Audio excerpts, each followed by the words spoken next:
Let's decorate ice cream at home. For that I'm taking a jar, few dark fantasy biscuits.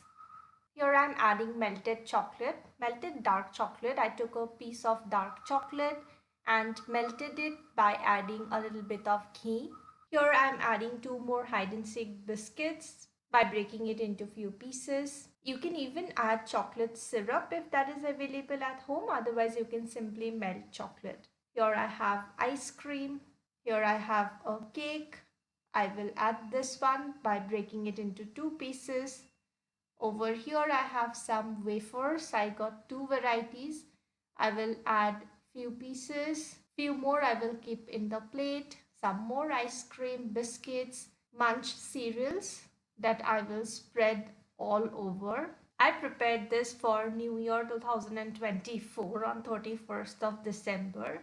Here I'm adding one more piece of cake, some more ice cream, gems, and then I'm just overloading it with a few more biscuits, wafers, and some more melted chocolate from the top. I really wanted to eat this kind of an ice cream, and in fact for New Year's we visited a mall, but the stocks got over, so we decided to just prepare it at home by buying all the ingredients, and this is what it looks like.